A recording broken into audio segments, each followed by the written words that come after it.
সবাই তো পড়তে যায়, কিন্তু সবাই আসলে আমাদের স্টুডেন্টরা যারা আমাদের কাছে আসে তারা একটা দ্বিধায় ভুগে যে আমরা অস্ট্রেলিয়াতে কোন জায়গায় গেলে আমরা জব ভালো পাবো, একটা ভালো ইউনিভার্সিটি পাবো, হ্যাঁ, এবং আমি আমার প্যাশনের সাবজেক্টে পড়তে পারবো এবং ওখানে গিয়ে যেন আমি সেটেল করতে পারি। তো সেই জায়গা থেকে আপনি অস্ট্রেলিয়াতে আসলে কোন জায়গাগুলোকে বেশি প্রায়োরিটি দিবেন, যেগুলোতে আসলে স্টুডেন্টরা আসা উচিত এবং সেখানে তাদের জন্য আসলে মানে গ্রো আপটা খুব ইজি হবে আর কি?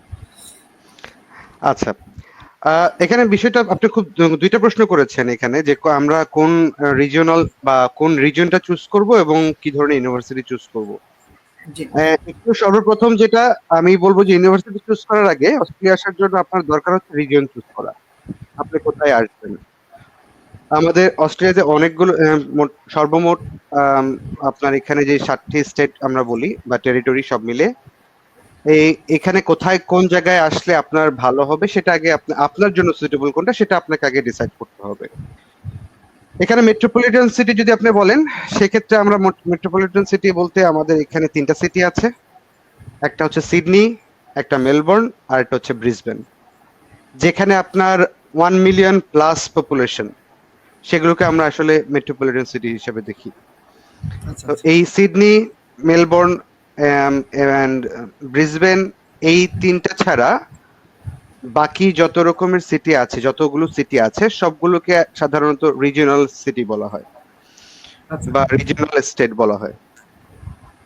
তো এখন আপনার মেট্রোপলিটন সিটি বা রিজিওনাল সিটি যেগুলো, এগুলো প্রত্যেকটার প্রোজ এন্ড কনস আছে। তো প্রোজ এন্ড কনস এখানে যদি বলি, সিটি সিলেক্ট করার ক্ষেত্রে সাধারণত আমরা বড় শহরগুলোতে কাজের অপরচুনিটি অনেক বেশি হয়। আর এখানে আপনার আমরা যেহেতু বাংলাদেশ থেকে যে স্টুডেন্ট গুলো আসে, তাদের মধ্যে দেখা যায় যে 90% ছেলে মেয়ে আমরা সবসময় এই আমাদের লিভিং কস্ট বা টিউশন ফির যে কস্ট, এটা নিয়ে আমরা একটু চিন্তিত থাকি যে এটা আমরা আসলে কি বিয়ার করতে পারবো কিনা।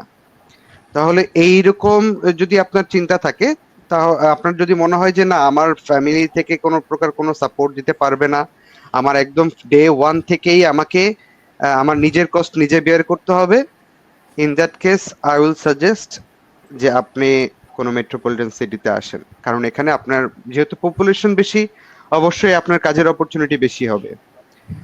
বাট যদি আপনি মনে করেন যে না, আমি একটু কষ্ট করে হলেও আমার পিআর এর পাথওয়ে, যেটা আমরা যেটাকে বলি পার্মানেন্ট রেসিডেন্সি, এটার পাথওয়েটা আমি স্মুথ রাখতে চাই এবং আমি এটাকে সহজ করতে চাই, আচ্ছা। তাহলে আমি সবসময় বলবো যে আপনি রিজিওনাল সিটিগুলোতে যান বা রিজিওনাল স্টেটগুলোতে যাবেন।